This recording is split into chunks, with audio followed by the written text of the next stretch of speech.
The back musculature is very complex. There are over a dozen muscles across your back. Just shifting the angle of your elbow and pulling past your torso or to your torso will make a big difference in what muscles you're training in your back. So starting off with just a regular free weight exercise, dumbbell row, when we are looking to focus on our lats, you want to start with the dumbbell a little more in front of you. So just ahead of your shoulders, and your elbows are probably in line with your shoulder as well. When you row, you're going to make a C shape with your elbow. You're gonna pull it up towards your hip slash lower ribs and stop right there. You don't wanna extend past the midline of the body. You don't wanna get your elbow behind you.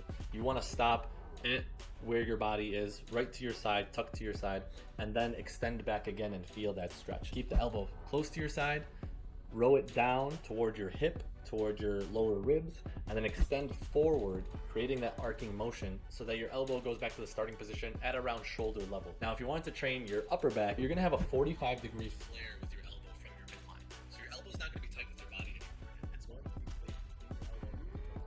You're gonna be rolling it up towards the ceiling. Then your elbow toward the ceiling. You're gonna be going past your midline.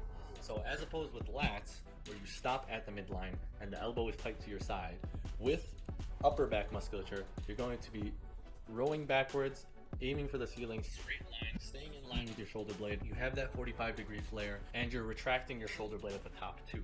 So you're gonna extend forward, elbows go straight up and down, aiming to go behind your back, and then bringing it back to the starting point. If you want to train lats, you wanna keep your elbows low, and you wanna keep it at your midline. You don't want it to go behind your midline. If you wanna train your upper back, you wanna keep your elbows a little bit wider, and you wanna pull and retract your scapula and bring your elbows behind you. They should be passing your midline every single time. So we're gonna go with another rowing example here. We're gonna go with a regular classic seated row. If you train with a proud chest, so your chest is open, your shoulders are back, shoulder blades are retracted, that's gonna be aiming for your upper back.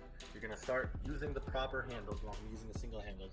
You're gonna start with your arms forward, bring your elbows behind you, hands to your side, and extend back forward while keeping that proud chest, while keeping your shoulders back and shoulder blades retracted.